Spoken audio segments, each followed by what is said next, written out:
Shalom. Welcome. I'm Rabbi Scott with Beth Yeshua Messianic Synagogue. Uh, Welcome to our home. This is where we do our midweek Torah teachings from, and we broadcast these from our home because that's what works best. We kind of started doing this during COVID and just kept doing it. So thank you for joining us. We hope and pray that this is a blessing to you. This is Beth Yeshua Messianic Synagogue is our ministry, and if you would like to join us for services, we are open for in-person services. You're welcome to join us. You will find comments and address, contact information in the description of the video below. So you're welcome to reach out to us and give us a call. If you have any questions or comments on these teachings and would like to discuss, I would like that. So reach out to me via email. You'll see my email address below. If you would like to support this ministry, we are grateful for the support that we receive. You will find a link below to offer your donation there. And we thank you because this ministry is entirely supported by your donations. Okay, this year, one more thing. If you would like, you can sign up, you can subscribe to our video channel, our YouTube channel. This allows you to receive notifications of our broadcasts and our recordings. We broadcast our Shabbat services live as well, so you're welcome to join us for that. So if you want to get notifications on all that, then by all means, go ahead and subscribe. Okay, this week, without delay, let's get started. We are in Vayikra, working our way through Vayikra, and this week's portion is Emor. And so I will walk through Emor with you. Emor means to speak. It comes from Vayikra, Leviticus chapter 21 through chapter 24. And the summary of this parsha: the Kohanim are commanded to avoid contact with corpses in order to maintain a high standard of purity. They are permitted to attend the funeral only of their 7 closest relatives: father, mother, wife, son, daughter, brother, and unmarried sister. The Kohen Gadol may not attend funeral even of his closest relatives. Certain marital restrictions are placed on the Kohanim. The nation is required to honor the Kohanim. The physical defects that invalidate a Kohen, a priest, from serving in the temple are listed. Terumah, a produce tithe given to the Kohanim, may be eaten only by the Kohanim and their households. An animal may be sacrificed in the temple after it is 8 days old and is free from any physical defects. The nation is commanded to sanctify Hashem, sanctify Adonai, by ensuring that one's behavior is always exemplary, and by being prepared to surrender one's own life rather than murder, engage in relationships, or licentiousness, or worshiping idols. The special characteristics of the holidays are described, and the nation is reminded not to do certain creative work during the holidays. New grain may not be used until after the 2nd day of Pesach, when the omer of barley is offered when there is a temple. The Parsha explains the laws of preparing the oil for the menorah and baking the lechem hapanim, the showbread, in the temple. And a man blasphemes Adonai and is executed as prescribed in the Torah. This is the summary provided by Or Sameach. We suggest that you find a summary as you study the Torah.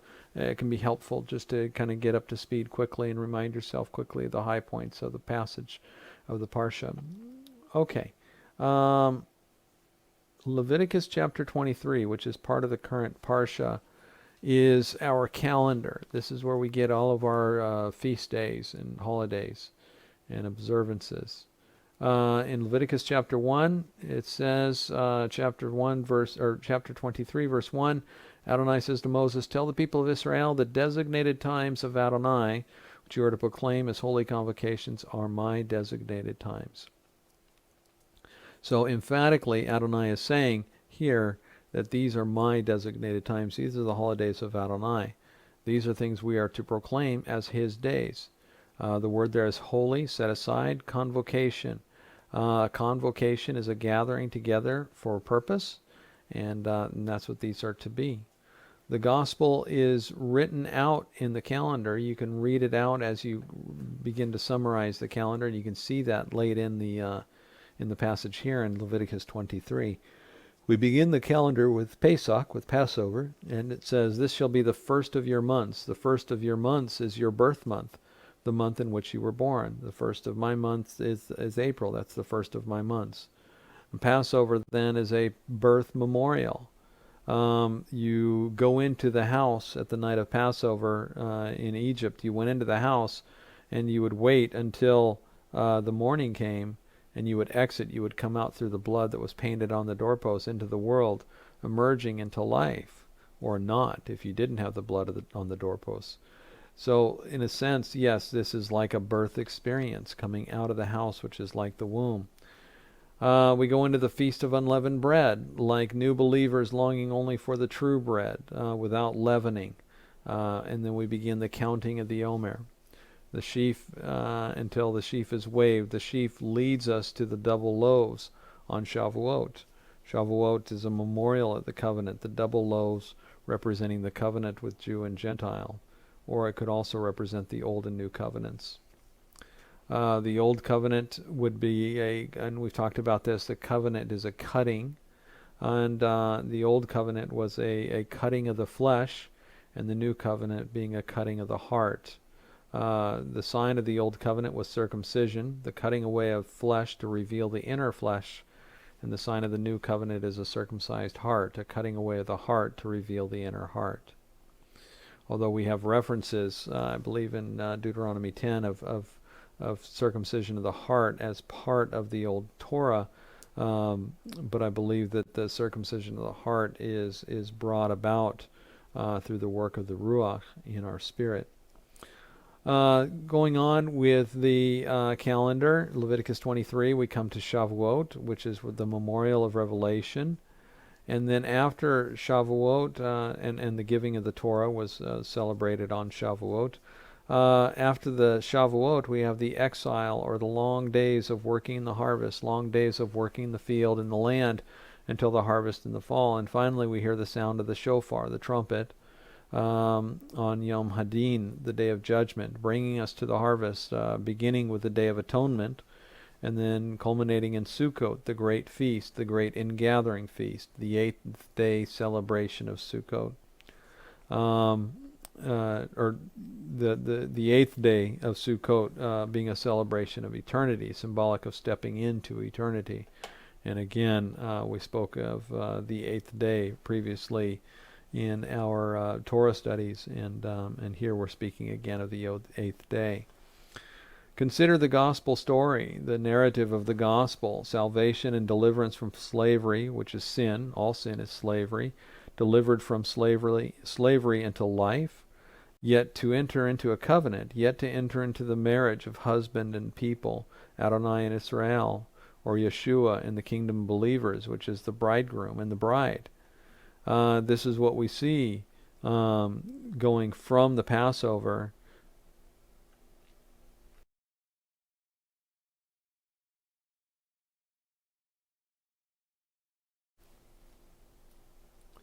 This is what we see going from the Passover to Shavuot, is this sort of journey from deliverance and freedom into covenant, which we have at Mount Horeb.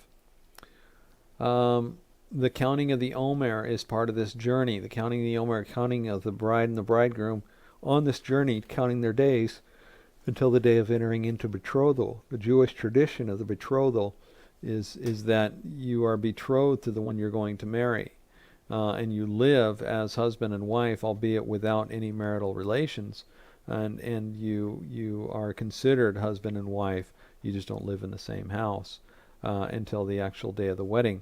The Jewish tradition of the betrothal is that when there is by necessity, the betrothal is broken, which has to happen sometimes when it's just not right. Nothing wrong with that. That just happens. However, in the Jewish tradition, you have to get a certificate of divorce, in order to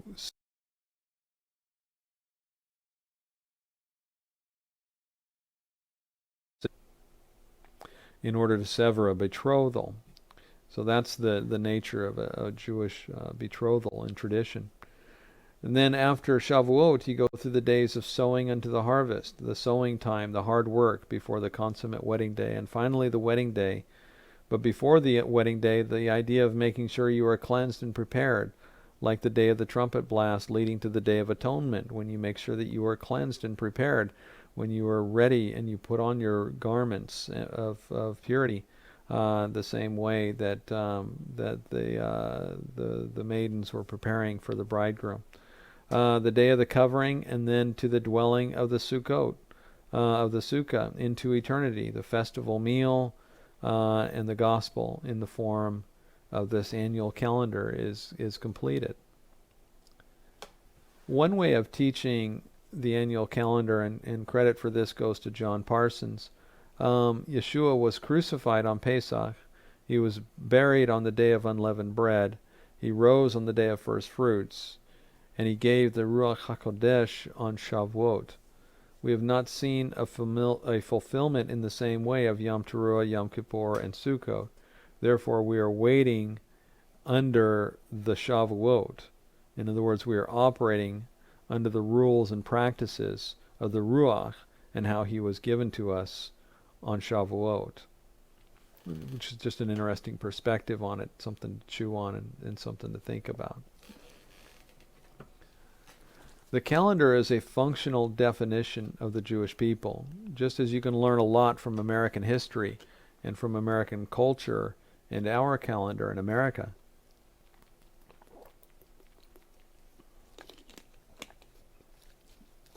What are the major calendars of the United States? Easter, well, maybe Valentine's Day. I guess we could start there. Valentine's Day, maybe Easter, Memorial Day, Independence Day, Labor Day, Halloween, Thanksgiving, Christmas, New Year's Eve. These are the major events of the calendar of the United States of America. You could remove Valentine's Day and perhaps remove Halloween. Those aren't very nationalistic. But of all the rest, as a child, I remember those days being significant in the march of the year as defining our people. They defined us. The other way you define a people, though, is not just in how they measure their calendar and what they define as their holidays, or they allow their holidays to define them. The other way you define a people is how you care for their poor. When Yeshua said the poor you will always have, it didn't mean that you're always going to be invaded with poor people, or isn't it such a bummer that you're going to have poor people around you all the time. It didn't mean that you will always have to put up with them on the fringes and the edges of society. It meant the poor you will always have. It meant you will be responsible for the poor. The poor will be among you, and you will be responsible for them. John chapter 12, you will always have the poor among you, it said. Deuteronomy chapter 15, verse 7, if someone among you is needy, one of your brothers, in any of your towns in your land which Adonai your God is giving you. In other words, this poor person is going to be in your town. You are not to harden your heart or shut your hand from giving to your needy brother. Hardening your heart is when you refuse compassion. And shutting your hand is when you refuse compassion in the forms of practical need. No, you must open your hand to him and lend him enough to meet his need and enable him to obtain what he wants. Guard yourself against allowing your heart to entertain the mean-spirited thought that because the seventh year, the year of Shemitah, is at hand, you would be stingy towards your needy brother and not give him anything. And what it's saying there is that the year of the Shemitah, the debts would be canceled, and so if he is poor because of debt, the debt's going to be canceled. And so you might be stingy towards somebody who's needy if the next year their debts are going to be canceled anyway. And it says this, you would be stingy towards your needy brother and not give him anything, for then he may cry out to Adonai against you, and it will be your sin. Rather you must give to him, and you are not to be grudging when you give it to him. If you do this, Adonai your God will bless you in all your work and everything you undertake, for there will always be poor people in the land. And there we've got that line again that Yeshua quoted, the poor you always have among you. That is why I'm giving you this order. You must open your hand to the poor and needy brother in your land. These concepts, this idea of taking care of the poor among you, they have several names. They go by Peah, Leket, Olelot, Perot, Shicha. And then, of course, we have the Mazer Ani, which is the tithe for the poor. Peah and Leket we actually find here in this parsha, in the middle of the laws of the calendar. And this is the fascinating thing. We're going through this calendar, and we're talking about the year, and we're talking about these holy days. These are holy convocations. It begins with a Shabbat and then continues on. And it has this in the middle, verse 22 of Leviticus chapter 23. When you harvest the ripe crops produced in your land, don't harvest all the way to the corners of the field. Don't gather the ears of grain. Leave them for the foreigner. I am Adonai your God. And now this we get Peah and Leket. Peah, which means the corners or fringes, and Leket, which means the gleanings. Gleanings are the foods that are left behind as you harvest. From Leviticus chapter 19, when you harvest the ripe crops produced in your land, don't harvest all the way to the corners of your field, and don't gather the ears of grain left by the harvesters. Repeating it once again. Likewise, verse 10 from chapter 19, don't gather the grapes left on the vine or fallen on the ground after you harvest. Leave them for the poor and the foreigner. I am Adonai your God. And so what's happening is you've got workers working in your fields, and you would say, well, we're not going to go back over it and go over the field again to make sure we didn't miss anything. Whatever got missed is missed, and then you leave it for the poor and the foreigner. Devarim, Deuteronomy chapter 24. You are not to deprive the foreigner or the orphan of justice, which is his due, and you are to not take a widow's clothing as collateral for a loan.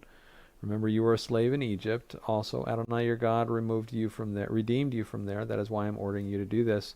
And then we have this, verse 19. When harvesting the grain in your field, if you forget a sheaf of grain there, you are not to go back and get it. It will remain there for the foreigner, the orphan, and the widow, so that Adonai your God will bless you in all the work you do. When you beat your olive tree, you are not to go back over the branches again. The olives that are left will be for the foreigner, the orphan, and the widow. When you gather the grapes from your vineyard, you are not to return and pick up grapes against a second time. What is left will be for the foreigner, the orphan, and the widow. Remember that you were a slave in the land of Egypt. That is why I'm ordering you to do this. So, once again, we tie all this up in the bookends of what it means to be a foreigner, to be an orphan, and to be a slave. Shikha, the forgetting of produce, the actual leaving behind of produce.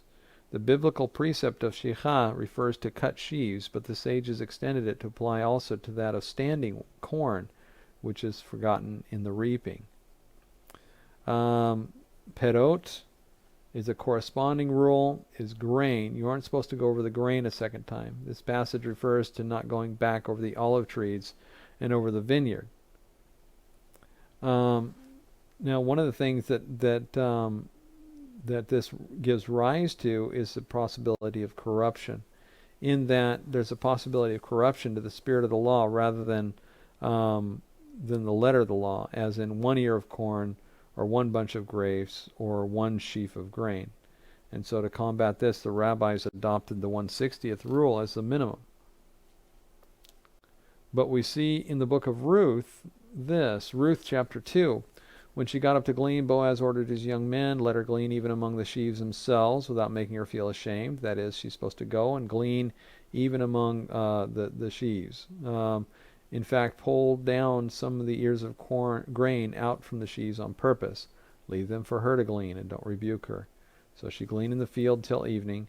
When she beat out what she had gathered, it had come to about a bushel of barley. The rabbis also forbade the hiring of Gentiles who would be less inclined to exercise restraint of Peah, Leket, etc. In other words, the Gentiles wouldn't take this very seriously. Olelot is referring to the grapes, and then we get to the Mazer Ani, which is referring to tithes for the poor. At the end of every 3 years, you're to take all the tenths of your produce from that year and store it in your towns. Then the Levi, because he has no share or inheritance like yours, along with the foreigner, the orphan, and the widow living in your towns, will come and eat and be satisfied, so that Adonai your God will bless you in everything your hands produce. So what it's speaking of here is this idea that there's a special tithe for the poor. At the end of every 3 years, you're to take the tenth of all your produce and store it, and then you have a great big banquet. Everyone's to come and eat and be satisfied. In the 7th year of the Shemitah cycle, when all the fields are declared ownerless for the year, no terima or mazer were given, according to the instructions. The mazer ani, the tithes for the poor, in the 3rd and 6th year, the mazer for the poor, the tithe for the poor, is given instead of the other tithes. In addition, following the 3rd and 6th years, on Passover, the 4th and 7th years, a process called biur ma'asrot, removal of the tithes, would take place. All tithes that had not been distributed, eaten, or redeemed in the previous 3 years were dealt with then. If even then they were not given, eaten, or redeemed, the tithes had to be burned or otherwise disposed to the degree that it cannot be used in any other way.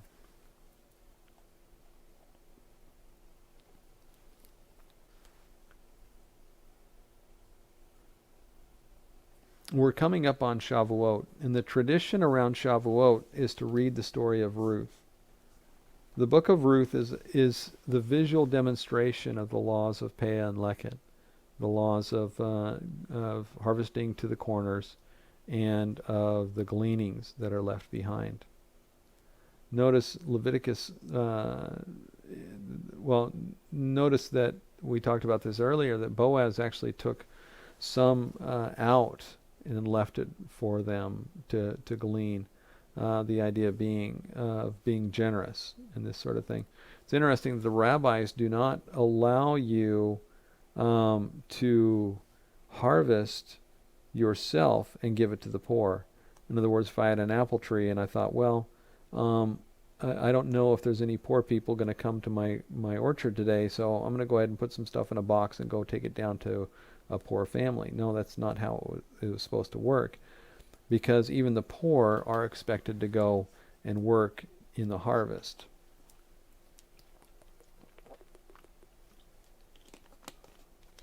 It's just that the poor don't have to do any of the work of investing in the land and growing and taking care of the crop until it's ready to harvest. The poor get to go just at the time of harvest. But it's interesting that they still have to do the work. They still actually have to work. And there were other rules, not in the Torah, but there are other rules that say that you weren't to, from Talmud and other places, that say that you're not to give people who are poor direct aid, but they're supposed to go in and do their own harvesting. A parallel passage to all this, parallel idea, is in this Leviticus 19, where it says, "Don't round your hair at the temples or mar the edges of your beard." In Hebrew, "Lo takifu peat roshchem velo tashchit et peat zachanecha." So here's what we have. This word in here, this peat, roshchim. Roshchim. This peat, which is the same root word for what's being talked about here, the peah, which is the corners or the edges, the corners. And it says, don't round your hair at the temples or mar the edges of your beard. And so in traditional Orthodox circles, you'll see the ringlets, which are called payas, that go down here, like in the place of sideburns. And their interpretation of this verse is that you're not to mar the edges of that, and so that is to grow free. And it's interesting that as it grows down, you kind of see it as you walk around. You kind of see it out of the corner of your eye. It's like you've got something in the corner of your eye. It's the principle of the fringes that your eye is drawn to something on the fringe in order to make you mindful of it. The truth about the poor people is it's easy to ignore them. It's easy to walk right on by them and not even see them. And we have to train ourselves to be mindful of those who are widows and orphans and the poor. And we have to train ourselves to be mindful of them so that we're not just ignoring them. And in a sense, that's what the payas are. The payas remind the man of the fact that there are things on the fringes, that Adonai is aware of the things on the fringes, that Adonai is aware of the people on the fringes, and that he is concerned about their well-being. So this is what is offered here, and it's interesting that it's offered here and hinted here in the middle of this calendar. Remember, the calendar is what defines us. The calendar defines us as a people. And so this is essentially what is offered here, in that sense. All right. That's going to close it up for this week's Torah portion. Thank you for joining me. If you have any questions on this or any discussion, please let us know, and you can contact me in the video description below. Thank you very much, and shalom, shalom.